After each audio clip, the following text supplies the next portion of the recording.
அண்ணே, தும்பை அஜீஸ் அண்ணே, சொல்லுங்க. உங்களை வந்து நிறைய மேடைகளில் பார்த்துருக்கோங்கண்ணே. சரி சரி. ஓகே. அதிகமான மேடைகளில் இஸ்லாமிய பாடல்கள் கச்சேரிகள்லையும் திமுக கழகத்துக்காக நீங்கள் பாடிய நிறைய பாடல்கள் நாங்கள் கேட்டிருக்கோம். சரி சரி, சொல்லுங்க. சமீபமாக உங்களோட யூடியூப் சேனல் ஒன்று பார்த்தோம். ஓகே, உங்களோட பாடல்கள், பழைய பாடல்கள் அதில் நீங்கள் பதிவேற்றம் பண்ணீங்க. அதை பார்த்துட்டு சரி அண்ணன் எங்கே அப்படின்னு விசாரிக்கும் போது அண்ணன் மதுரை ஒத்தக்கடையில் வசிக்கிறாங்கன்னு தெரிஞ்சு இப்போ வருகின்ற 23ஆம் தேதி எலெக்ஷன் வருது. இப்போ உள்ள அரசியல் நகர்வு, அண்ணனோட அந்த கழகத்துக்கு உண்டான ரத்தம் இப்போயும் உடம்புல இருக்கா அப்படின்ற ஒரு விஷயத்தை தெரிஞ்சுக்கலாம் அப்படின்றதுக்காக தானே வந்தோம். சொல்லுங்கண்ணே, இப்போ உள்ள அரசியல் போக்கை பற்றி நீங்கள் எப்படி நினைக்கிறீங்க? அண்ணா, கலைஞர் அவர்கள் இருக்கும்போது உங்களோட ஆர்வம், திரு மு.க. ஸ்டாலின், முத்துவேல் கருணாநிதி ஸ்டாலின் இருக்கும்போதும் உங்களுக்கு அந்த பிரியம் இருக்கா? நாளைக்கு உதயநிதி ஸ்டாலின் வந்தாலும் அந்த பிரியம் இருக்குமா? இல்லை இப்போ சமீப காலமாக புதிய கட்சி தொடங்கிய தளபதி விஜய் தாவேக்கான்ற ஒரு கட்சி தொடங்கியிருக்காங்க, இல்லை அண்ணன் அண்ணனோட ட்ராக் மாறுதா அப்படின்றத உங்களை பார்த்து தெரிஞ்சுக்கணுன்றது தான் உங்கள்கிட்ட வந்தோம். சொல்லுங்கண்ணே. நீங்கள் கேட்குற கேள்வியெல்லாம் கரெக்டு தான். அதாவது திராவிட கழகம்ங்கிறது ஒரு மனுஷன் அதில் ஈடுபாடு ஆகிட்டான், அதில் கடைசி வரைக்கும் மாறாத கொள்கை படைச்சவன் தான் திராவிட முன்னேற்ற கழகத்தை சேர்ந்தவன். சபாஸ்ங்க சபாஸ். அதில் எந்த சந்தேகமும் இல்லை. அதே சமயத்தில் நான் நான் பிறந்தது கக்கன் ஒரு தும்பைப்பட்டி, அதனால தான் என்னுடைய பேர் தும்பை அஜீஸ்ன்னு சொல்லுவாங்க. சார், நான் என்ன சொல்கிறேன்னா, இந்த திராவிட கழகத்தில் கடைசி வரைக்கும் யாருமே அதை எந்த முடிவுக்கும் கொண்டு வர முடியாது. புரட்சி தலைவர் இருந்தாங்க, அம்மா இருந்தாங்க, எல்லாம் ஆட்சி புரிஞ்சாங்க. எல்லாரையும் விட இதில் என்ன கருத்துன்னு கேட்டீங்கன்னாக்கா, இப்போ உள்ள நான் அந்த யூடியூப் சேனலில் எல்லோரும் பேசுகிறத கேட்டுக்கிட்டு தான் இருக்கேன். அதை பேசுகிறவங்க யாருமே அது எதை பேசணுங்கிறதுக்காகத்தான் பேசுகிறாங்க. அதில் கழகத்தை யாராலும் சாய்க்க முடியாது, அசைக்கவும் முடியாது. அதில் எந்த ஒரு சந்தேகமும் இல்லை. நான் 1965 என்னுடைய வறுமை கோட்டு காரணத்தால், என் குடும்பத்தின் காரணத்துக்காக நான் பொன்னமராதியில் போய் ஒரு கடையில் சேர்றேன். நான் வேலை பார்த்த கடை நான் உங்களுக்கு ஏன் சொல்கிறேன்னாக்கா, நான் டிஎம்கேல எப்படி இணைஞ்சேன், எப்படி ஆர்வம் கொண்டேங்கிறதுக்காக சொல்கிறேன். அந்த டீ கடை பேர் அண்ணா தேநீர் நிலையம். அவருடைய நண்பர் அண்ணா காப்பித்தூள் சொக்கலிங்கம்னு சொல்லி சொல்லுவாங்க. இவங்க 2 பேருக்கும் லீடர் முத்துக்கலிங்கம்னு ஒரு பேச்சாளர், அவர் பெரிய வட்ட செயலாளர்.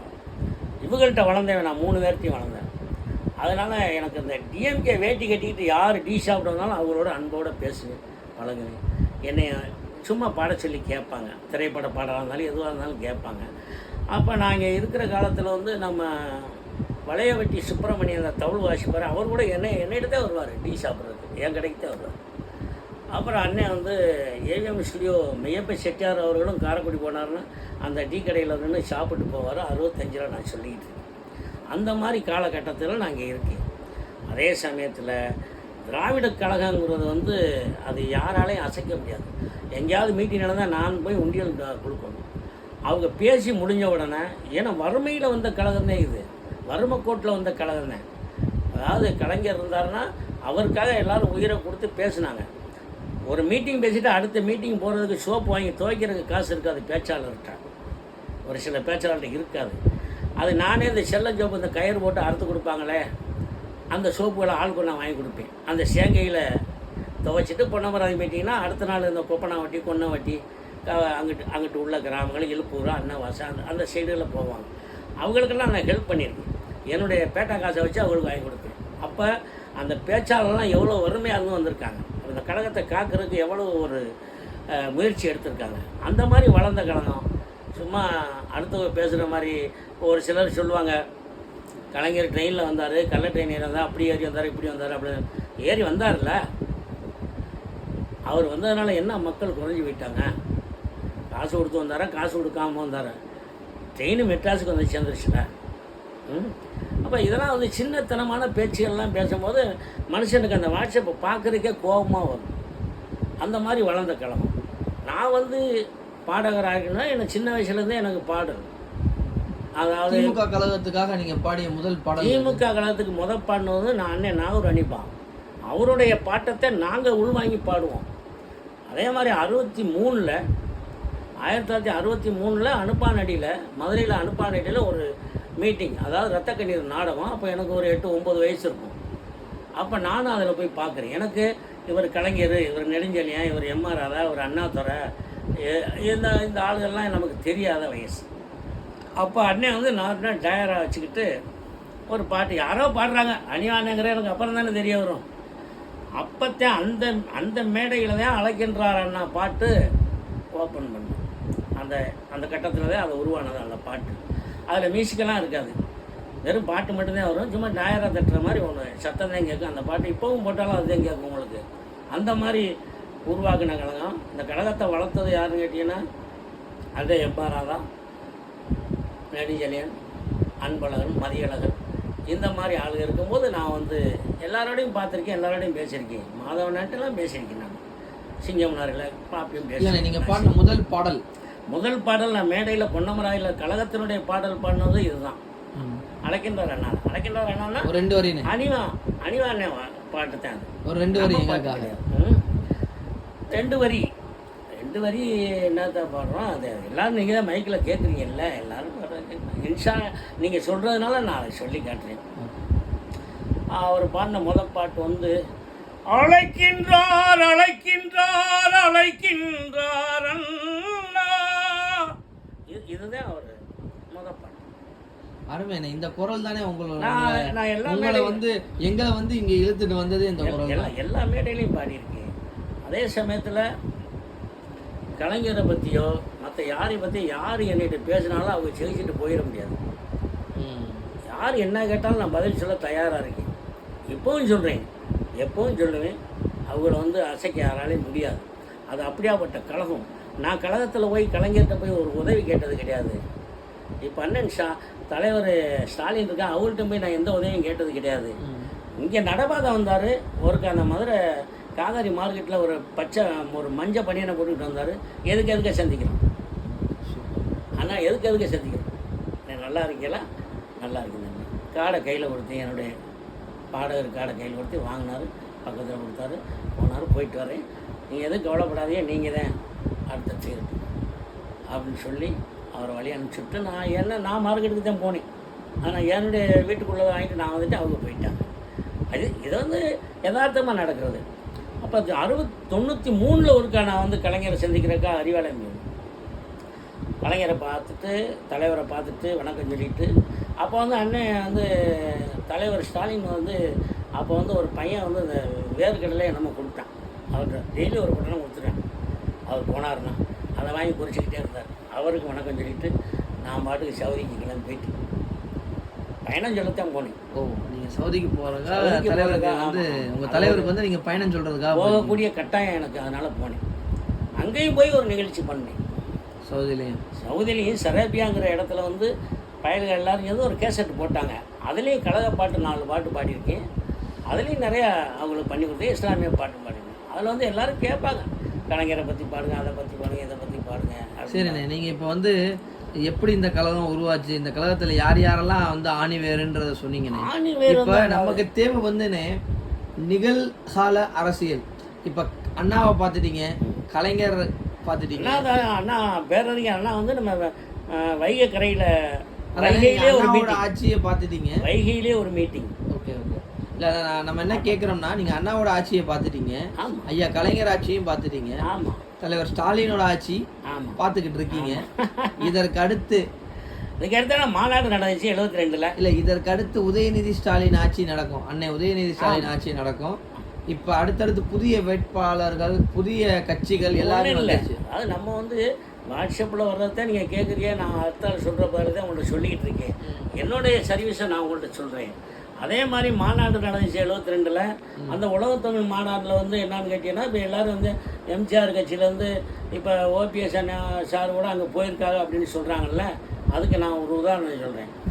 ஓபிஎஸ் அண்ணா போயிருக்காரு, ஆனால் தலைவரை வந்து நம்ம எடுக்கலையே. எம்ஜிஆரை வந்து நாங்கள் டிஎம்கே விட்டு இது வரைக்கும் ஒதுக்க கிடையாது. நான் வந்து டிஎம்கே மேடையிலேயே வந்து எம்ஜிஆரை பற்றி பாடாத மேடையே கிடையாது. பாடு அந்த பாட்டில் உள்ள வரியில் என்னன்னு கேட்டீங்கன்னாக்கா, அந்த வரியில் வந்து அவரை நம்ம ஒதுக்க கிடையாது. அந்த பாட்டை நல்லா கேட்டால் தெரியும். இது வந்து முழுக்க முழுக்க டிஎம்கே பாட்டு தான். என்ன பாட்டுனா அதில் ஒரு பாட்டில் வரும் பாருங்க, என்ன சொல்லுவாங்க, எம்ஜிஆரை பற்றி புகழ்ந்து பாடுற பாட்டு தான் அனிவா பாடினார். அது அப்புறம் அது கட்சி அவர் தனியாக ஆரம்பித்தனால அந்த பாடலை விட்டுட்டாங்க. கேசட்டுகளும் கொஞ்சம் நுப்பாட்டப்பட்டது. அந்த கேசட்டெல்லாம் வெளியிடாமல் தடங்களாக இருந்துச்சு. அப்படி இருக்கிற கட்டத்திலே நான் எம்ஜிஆரை பற்றி பாடுவேன் டிஎம்கே மேடையில். ஏன் பாடுவேன்னு சொன்னால், அவருடைய சரித்திரம் தான் அதில் வரும். வாரி வாரி வழங்குவதில் பாரி வள்ளல் கேட்டிருக்கீங்களா? நல்லா கேட்டிருக்கோங்க. அந்த பாட்டில் வந்து ஆமாம், அந்த பாட்டில் வந்து அவருடைய சரித்திரம் வரும். மின்னுகின்ற பொன்னை போன்ற நிறத்தை பெற்றவர், மூடி வைக்க தெரியாத கரத்தை பெற்றவர், எண்ணுகின்ற எண்ணத்திலும் இடத்தை பெற்றவர், யாவருமே போற்றுகின்ற தரத்தை பெற்றவர், உண்மையில் வலுவாத நடத்தை பெற்றவர், திராவிடர் என்னும் ஓர் இனத்தை பெற்றவர். புரிஞ்சுக்கிடுச்சு அவங்களுக்கு? அவரை ஒதுக்கலை. நாங்கள் திராவிட கழகத்தில் அவரை இணைச்சித்தே வச்சுருக்கோம். பாடலில் கூட அவரை இணைச்சித்தே வச்சுருக்கோம். அதனால் அவர் பிரியலை. இப்போ இந்த பாடல்லாம் வந்து இஎம் அனிஃபான்னு எழுதிட்டு நீங்கள் பாடுற பாட்டு இல்லை நீங்கள் எழுதின பாட்டான இதெல்லாம்? அந்த எழுதுனது யாருங்கிறது எனக்கு தெரியும், அனிவான் எனக்கு தெரியும். Okay okay. இந்த பேசிகிட்டு இருக்காங்களே வாட்ஸ்அப்பில், அவங்களுக்கெல்லாம் தெரியாது. சரி. ஆமாம். இப்போ வாட்ஸ்அப்பில் வந்து இந்த எம்ஜிஆர் பாட்டை பாடினது யாருன்னு, எழுதுனது யாருன்னு கேட்டீங்கன்னாக்கா, நாகூரில் ஜலீம், அவர் ஒரு கவிஞர். அவர் தான் இந்த பாடலை எழுதுனது, இயற்றுனது. அதாவது ஸ்டார்டிங்கே பயங்கரமாக இருக்கும். சரி. வாய்ந்து சிவந்தது சூரியகாந்தி, அங்கேருந்து ஆரம்பிக்கும். என்ன கடைசியில் இந்த பாடு வந்து சாதகமாக பேசி முடியும். அது அந்த மாதிரி நம்ம வந்து ஒதுக்கலை தலைவரை, அந்த புரட்சி தலைவரை ஒதுக்க கிடையாது. நான் பொன்னமராதில் டிகேல இருக்கும்போது 67 சூறாவளி சுற்றுப்பயணம் வர்றாங்க. நானும் ஒரு 2 ரூபாய்க்கு மாலை வாங்கி அவர்கிட்ட கொடுத்தேன். வேனில் இருந்து ஒரு முழு வேன்லேருந்து அவர் உள்ள கீழே கையை கொடுத்து என்னை தூக்கிட்டார். அப்படியே அப்போ வந்து அவர் வந்து ஏடிஎம்கே தூக்கிட்டார். அப்படியே பையனை தூக்கி விடுறாங்க. இல்லைண்ணே, அப்போ வந்து அவங்க எம்ஜிஆர் வந்து ஏடிஎம்கே சார்பாக வராங்க. டிஎம்கே சார்பாக, டிஎம்கே உதயசூரியனுக்கு ஓட்டு கேட்டு வர்றாங்க. அப்போ கீழே நான் அந்த மாலையை வச்சுட்டு நிற்கிறேன். புதுக்கோட்டையிலேருந்து வர்றாங்க. இந்த நரிக்குறவர்கள் வந்து கொஞ்சம் வழி மறிச்சதுனால கொஞ்சம் லேட்டாக வந்தாங்க. இருந்தாலும் இந்த இப்போ உள்ள கூட்டங்கள்லாம் ஒன்று சேர்க்குறாங்களா, அந்த மாதிரி கிடையாது. கசாமசான்னு கூட்டிக்கிட்டு ஆளுகளை மயக்கமோட விட சாக விட பிழைக்க விட அதெல்லாம் இல்லை. அப்போலாம் அப்படி இருக்காது. எம்ஜிஆர் வந்து 5ஆம் தேதி வர்றாருன்னு ஒரு பேச்சுக்கு வச்சுக்கோங்களே, 7ஆம் தேதி அவங்க ஊரில் அவங்க இடத்துல பாயை விரித்து கட்டிச்சோறு கட்டிக்கிட்டு வந்து உட்காந்துருவாங்க. அவரை பார்க்குறது, இது ஏன் இடம், இது ஓ இடம், இது ஏடம்னு சொல்லி ஒருத்தருக்கு ஒருத்தர் ஒன்றும் சேர மாட்டேன், கூட்டம் சேர மாட்டேன். ஒரு இடத்துல ஒட்டு மொத்தமாக சேர மாட்டேன். 2 பக்கம் ஆள் இருக்கும். அவர் வர்ற வழி பூராமல் எல்லாமே மூங்கி மரம் கட்டி தடுப்பு கொடுத்துருப்பாங்க. அதில் தான் அப்போ நம்ம பொன்னமராய்க்கு அந்த புதுப்பட்டின்னு ஒரு ஊர் இருக்குது, அதில் உள்ள நுழைய போகும்போது அப்போ நான் வந்து நிற்கிறேன். பார்த்தார். அப்போ நான் என்ன ஒரு சிவப்பாக கலராக இருந்திருக்கும் போல இருக்குது அவருக்கு பார்க்க. அந்த ஒன்றுன்னு தெரிஞ்சிருக்கு. அப்போ வேணாலும் அந்த மாலையை வாங்கிட்டு கையை கொடுத்து மேலே தூக்கி என்ன செய்கிறேன், டீக்கல்ல வேலை அண்ணா தேநீரன் கிடருக்கு, அதில் வேலை என்னமோ சொன்னார். ஆனால் அதை அப்படியே கீழே விட்டுட்டார். பயில என்னை வாங்கிட்டாங்க, கீழே இறக்கிட்டாங்க. அதில் வந்து டிரைவராக வந்தவர் வந்து ரொம்ப கௌரவமான ஆள், அண்ணன் நடராசன். ஒயிட்டான வீட்டில் தான் இருப்பார். அவர் பேர் நடராசனுங்கிறது நான் குராம்பேட்டையில் போயிட்டு தான் தெரிஞ்சுக்கிட்டேன். அவங்க பிள்ளைகள்கிட்டே கேட்டு தெரிஞ்சுக்கிட்டேன். அப்போ வந்து நீங்கள் சிறிய வயதில் வந்து நீங்கள் பார்த்த தலைவர்களுக்கெல்லாம் உங்களுக்கு பேர் தெரியாது, இவங்க தான் தெரியாது. ஆனால் அவங்களோட முகம் உங்களை ஈர்த்தது, அவங்களோட கொள்கை உங்களை ஈர்த்தது, அவங்களோட பேச்சு உங்களை ஈர்த்தது. அதனால் உங்களுடைய பாடல் வெளியானது. இதுதான் உங்கள் பாடல் வெளியானதுக்கு உண்டான ரகசியம். பாடல் வெளியானது காரணம் எனக்கு வந்து நான் வந்து ஆக்சுவலாக வந்து இஸ்லாமிய பாடகர் தான். கழகத்தில் வந்து நான் ஆர்வம் காட்டுவேன். கழகத்து பாட்டெல்லாம் கண்டிப்பாக பாடுவேன். ஆட்டோமேட்டிக்காக அவங்களுக்கு ரத்தம் ஊறி வந்துடும். அதான் சரி. என்ன பாட்டாக இப்போ வந்துண்ணே நம்ம வந்து ஒரு நம்ம கேட்குற கேள்வி எங்களுக்கு என்ன வேணும்னானே, நீங்கள் பார்த்த அரசியலுக்கும் இப்போ உள்ள அரசியலுக்கும், அதாச்சும் அண்ணாவை விட்டுருங்க, கலைஞர் கருணாநிதி அவர்களை விட்டுருங்க, முத்துவேல் கருணாநிதி ஸ்டாலின் சாரையும் விட்டுருங்க, உதயநிதி ஸ்டாலின் அடுத்து வர்றாங்க. ஏன்னா அடுத்த தலைமுறை அவங்க தான். ஓகேங்களா? உதயநிதி ஸ்டாலின் வெஸ் விஜய் டிஎம்கே வெஸ் டிவிகே அப்படின்னு நம்ம பார்க்கலாமா? விஜயை பற்றி பேசாதீங்க. விஜயை பற்றி நீங்கள் பேசவே கூடாது. இல்லைன்னா ஏன்னா அவர் வந்து ஆட்சி பீடத்துக்கும் வரப்போகிறது கிடையாது. அதாவது அரசியலும் இன்னும் புரிவிடலை. அதை ஊடால பேசிக்கிட்டு இருக்கிற ஒரு பையன்னா ஆதவ் அர்ஜுனா சார். ஆதவ் அர்ஜுனா அந்த பையனெல்லாம் நம்ம வந்து பேசலாம்.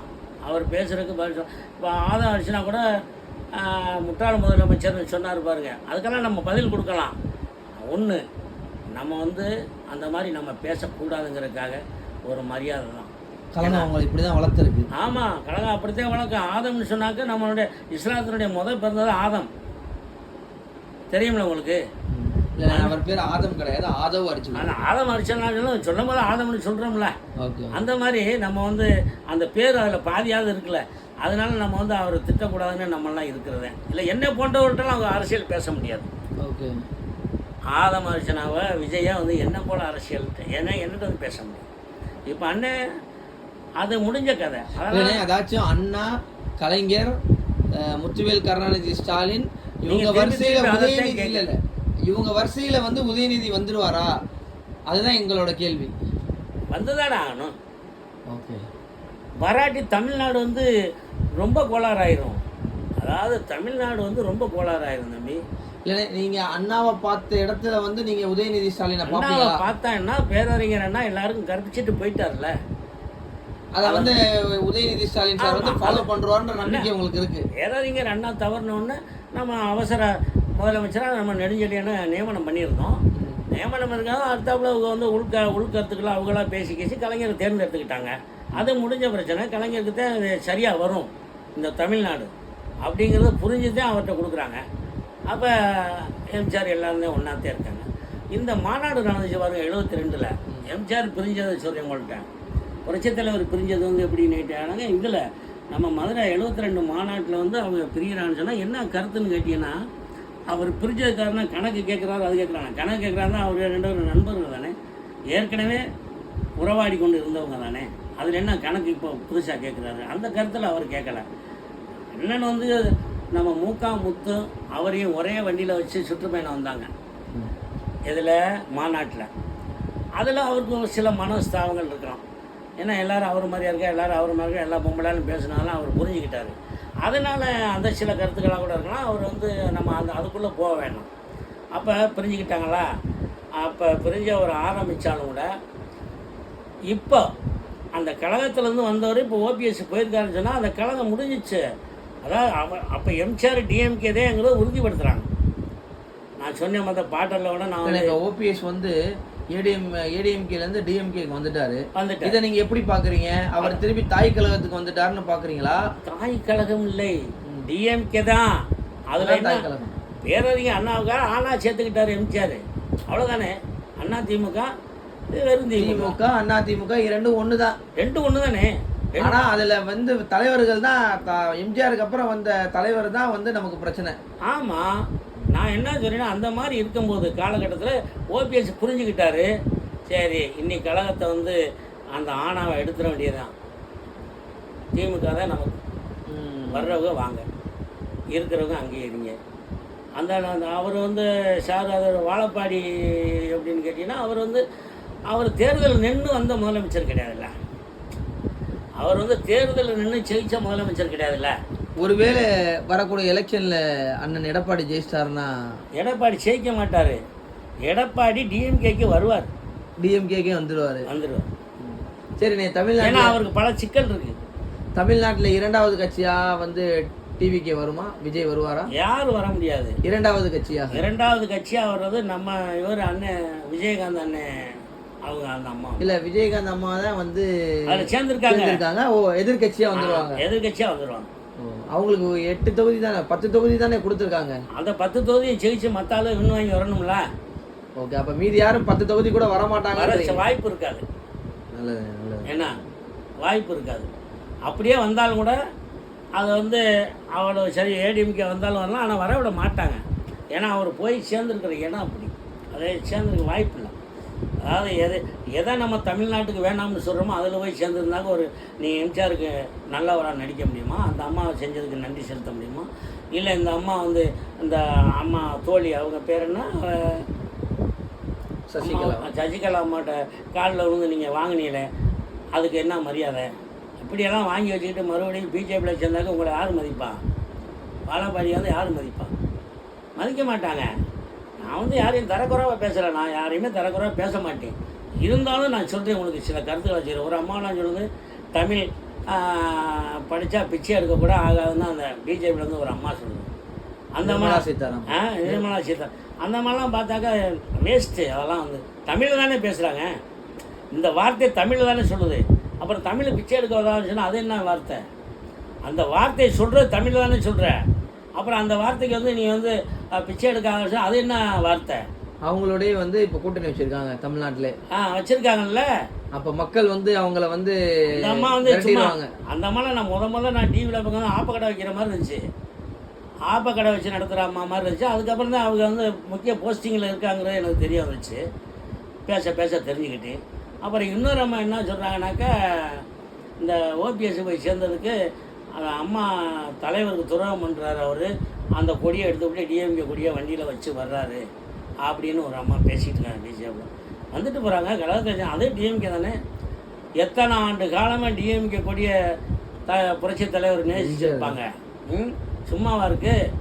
அதெல்லாம் வந்து கொடி பறந்துருக்கும் தானே. எம்ஜிஆரை வளர்த்து விட்டது கலைஞர், எம்ஆர் ராதா, பாலையா, பேரறிஞர் அண்ணா, இவங்க தான் வளர்த்து விட்டாங்க. எம்ஜிஆரை அழகுபடுத்துறதுலேருந்து இவர் இப்படித்தான் நடிக்கணும், இப்படித்தான் வரணும், இப்படித்தான் கழகத்தை வரணும், இப்படித்தான் மக்களை பார்க்கணும் வந்துடுவாங்க.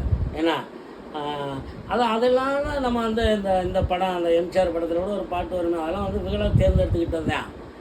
ஏன்னா கருவினில் வளரும் மழலையின் உடலில் தைரியம் வளர்ப்பாள் தமிழ் அன்னை. களங்கம் பிறந்தார் பெற்றவர் மானம் காத்திட எண்ணுவார் அவர் பிள்ளை. அச்சம் என்பது மடமையடா, அஞ்சாமை திராவிடர் உடமையடா. ஆறிலும் சாவு நூறிலும் சாவு, தாயகம் காப்பது கடமையடா, தாயகம் காப்பது கடமையடா. அச்சம் என்பது மடமையடா, அஞ்சாமை திராவிடர் உடமையடா. இது ஒரு கருவில் இருக்கிற பொண்ணு கூட தகுதியை ஊட்டி வளர்க்க தமிழ் தாய். அது கூட அதை எப்படி வரி கொடுத்துருக்காங்கன்னு பாருங்க. ஏன்னா வாழ்ந்தவர் கோடி மறைந்தவர் கோடி, மக்களின் மனதில் நிற்பவர் யார்?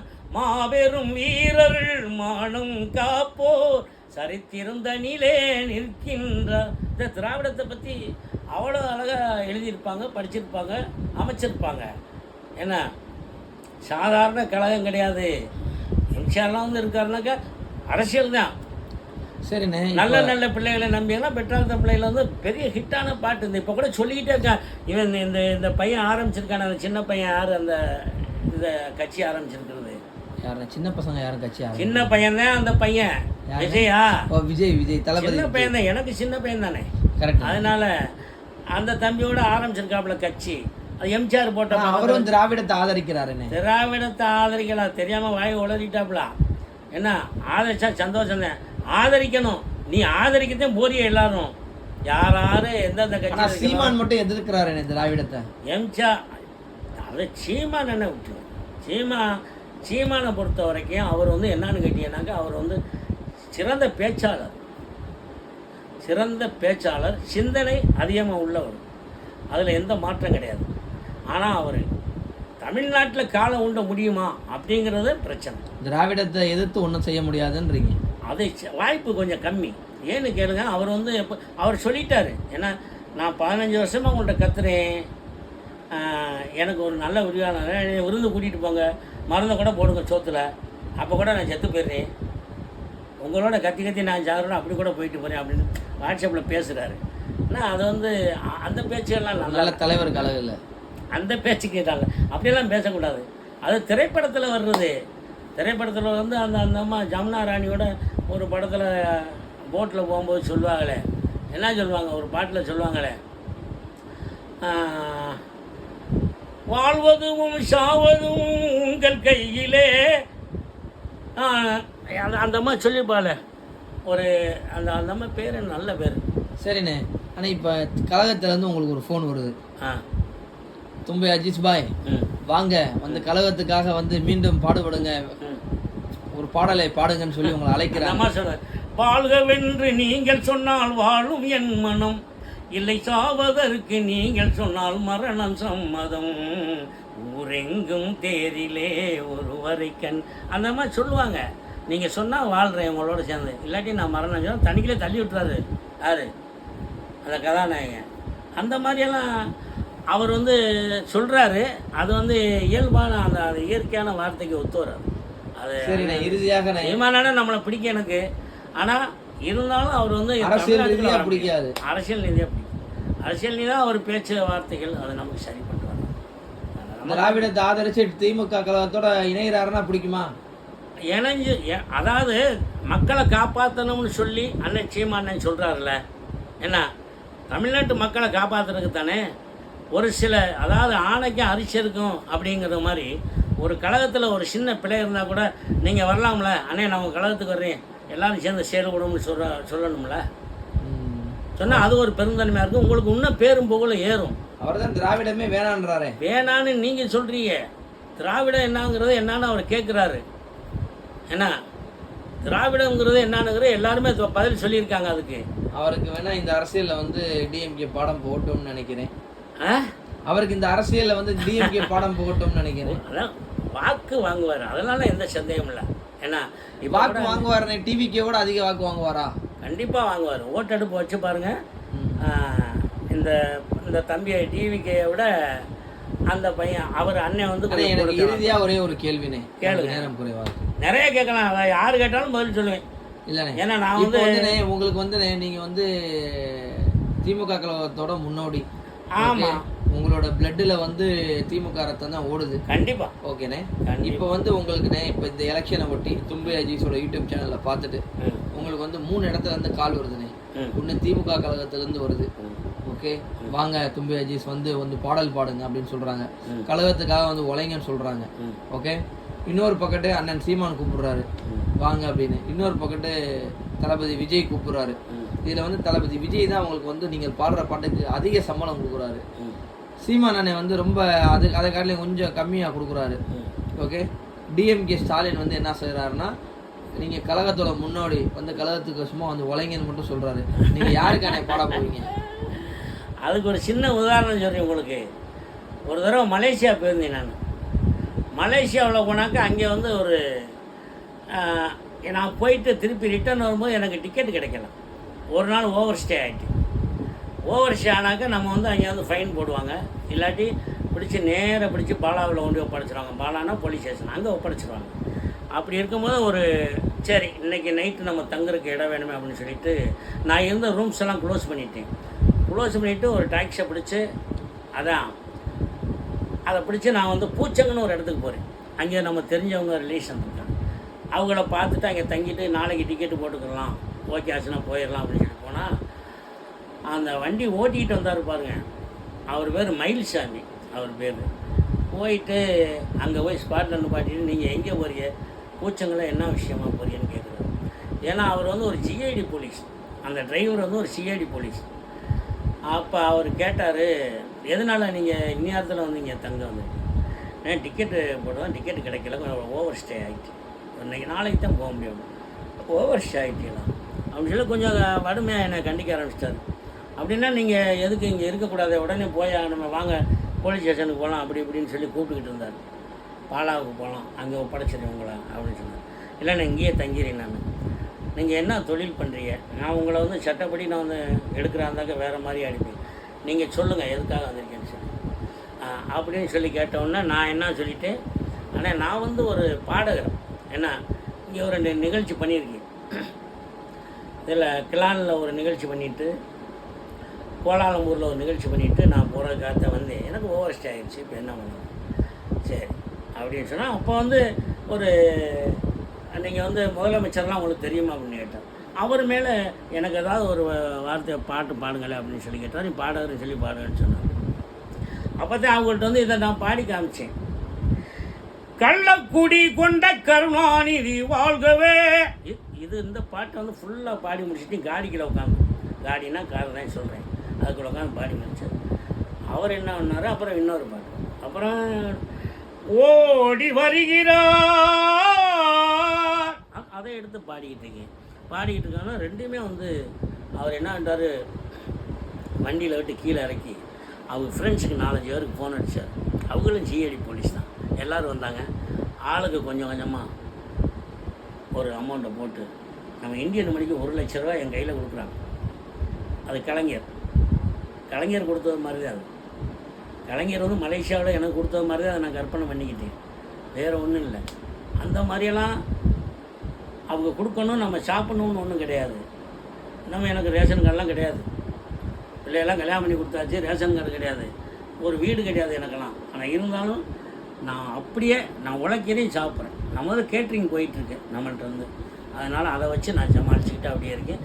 கழகத்தை என்றைக்கும் மறக்க மாட்டேன். அதே மாதிரி தமிழ்நாட்டு மக்கள் வந்து திராவிட கழகத்தை ஒதுக்கிட்டாங்கன்னு சொன்னாக்க வாழ்கிறது கஷ்டம். நான் இறுதியாக உங்களுக்கு ஒரே ஒரு கேள்விங்க கேளுங்க. திராவிட கழகத்தை இப்போ உள்ள இளைஞர்கள் ஏன் ஆதரிக்க வேண்டும்? ஏன் ஆதரிக்க வேண்டும்னா உங்களுடைய தாய் தகப்பன்கிட்ட கேளுங்க, அவங்க சொல்லுவாங்க. உங்களுடைய தாய் தகப்பன், உங்கள் தாத்தா பாட்டி அவங்க இருக்காங்க, அவங்கள்ட்ட கேளுங்க. டிஎம்கேனா என்ன, அண்ணாதுரைனா என்ன, கலைஞர்னா என்ன, அவங்க எப்படி வந்தாங்க, எப்படி ஆட்சி புரிஞ்சாங்க, எப்படி காமராஜர் ஆட்சியை இறக்குனாங்க அப்படின்னு. காமராஜர் ஆட்சியை இறக்குனாலும் வாஸ்தவம் தான். அதில் ஒரு சில வருத்தங்கள் எனக்குமே உண்டு. எல்லாத்தையுமே காங்கிரஸ் அந்த 67 தோக்கடித்தாலும் தலைவர் காமராஜரை வந்து செகிச்சதாக அறிக்கை கொடுத்துருக்கணும் கழகத்தில் இருந்து. புரிஞ்சுக்கிட்டாங்க உங்களுக்கு? அது கொடுக்கல. பேரறிஞர் அண்ணா கேட்டிருக்காரு, அதாவது தலைவரை வந்து செகிச்சதாக அறிக்கை கொடுத்துருன்னு சொல்லியிருக்காங்க. அப்போ சொல்லும் போதோட அவர் ஒத்துக்கிற மாட்டேன்ட்டார். யார்? காமராஜர் ஒத்துக்கிற மாட்டேன்ட்டார். அந்த மாதிரி எனக்கு பொய்யான இதெல்லாம் எனக்கு வேண்டாம். எனக்கு என் பள்ளிக்கூடத்தில் படித்தவையே என்னை தோக்கடிச்சிருக்கேன், எனக்கு ரொம்ப பெருமையாக இருக்குது. பள்ளிக்கூடம் என் பள்ளிக்கூடம் இருக்காரு. அந்த மாதிரியெல்லாம் இருந்த காலங்கள், அதெல்லாம் வந்து நம்ம மாற்ற முடியாது. கழகத்தை அதாவது சொல்கிறேன்ல, டிஎம்கே யார் வெறுத்தாங்களோ அது வந்து வாய்ப்பு இல்லை. அண்ணன் மூர்த்தி அண்ணன்லாம் வந்து இங்கே வந்து நம்ம மதுரையில் வந்து செல்லப்பிள்ளை மாதிரி தான். அவரெல்லாம் வந்து அவர் வந்தாலும் அவருக்கு தான் ஓட்டு, வராட்டி அவருக்கு தான் ஓட்டு. நானே அவருக்கு போன சட்டசபையில் 250 ஓட்டு அவருக்கு நான் கொடுத்துருக்கேன். 250 ஓட்டு நீங்கள் ஒரு ஆள் எப்படி போட முடியும்? நான் கொடுத்துருக்கேன். நம்ம இனம் பண்ணி வந்து கேன்வாஸ் பண்ணியிருக்கீங்க. கேன்வாஸ்னா அவர் லைனில் உள்ளதேன். நாராயணபுரம் அவர் இருக்கார், அந்த ஐயர் பங்களாலாம் அவர் வீட்டுக்கு பக்கத்தில் நம்ம ரிலேஷன். எல்லாத்தையுமே போய் எந்த இது மாற்றம் இல்லாமல் அண்ணனுக்கே ஓட்டப்பட்டு. ஆமாம், இப்போ நடந்த சட்டசபைக்கும் அப்படித்தான், போன சட்டசபைக்கும் அப்படித்தான், இனிமேல் வரப்போகிற சட்டசபைக்கும் அதே தான். சரிண்ணே, உங்களை சந்திச்சதில் ரொம்ப மகிழ்ச்சிண்ணே.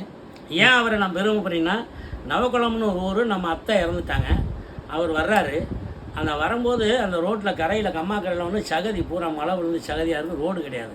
அப்போ திருப்பி அவர் ரிட்டர்ன் வந்து அண்ணே இந்த ரோடை போட்டு விட்டுறது எல்லோரும் கேட்குறோம், நானும் கேட்குறேன் சொல்லி ஒரே மாதத்தில் ரோட்டை போட்டு விட்டார். இன்றைக்கு நான் அப்பன் திருப்பதியை தாண்டி ஒரு நவக்குளம்னு ஒரு ஊர், அங்கே அந்த கரையிலே ரோடு போட்டு. மதுரையை பொறுத்த வரைக்கும் நல்ல டெவலப் பண்ணியிருக்காரு அண்ணே. ஆமாம், மதுரையே வந்து நல்ல டெவலப் ஆகிருக்கு, பார்க்குறோம். வாஸ்தவம் இந்த பீரியடில் வந்து இங்கே மதுரையை வந்து நல்ல டெவலப் பண்ணியிருக்காங்க. கண்டிப்பாக இறைவன் என்ன நாடி இருக்கான்னு தெரியல. ஆமாம், பார்ப்போம், காத்திருந்து பார்ப்போம். 23ஆம் தேதி சந்தேகமே இல்லாமல் டிஎம்கேக்கு போயிடும். உங்களை சார்ந்த எல்லாரும் டிஎம்கேக்கு போடுவாங்களா? நான் ஓட்டு போடுறதுக்கு குறையம்பேட்டை போகணும், கருணாநிதி அந்த தொகுதி. ஓ சரி, நான் அங்கே போய்ட்டு போடுவேன், போட்டுருவேன். ஆனால் இங்கே உள்ள ஓட்டுகளை பூரா சேகரித்து அந்த மூர்த்தி அண்ணன்ட்ட கொடுத்துருவேன். இதுதான் என்னுடைய உண்மையான பாயிண்ட். என்ன அதனால் எதுவுமே எப்படியா தான் கழகத்தை வந்து ஒழிக்கணும் அப்படிங்கிறதெல்லாம் வந்து யார் நினைச்சாலும் கழகத்தை ஒழிக்கணும்னு நினைக்கிறேன், ஒழிஞ்சு போயிடுவேன். அது நம்ம சொல்லக்கூடாது. அது எல்லாரும் சொல்கிறாங்க, நான் சொல்ல மாட்டேன். எப்படி ஒழிக்க முடியும்? அவங்கள எப்படி ஒழிக்க முடியும்?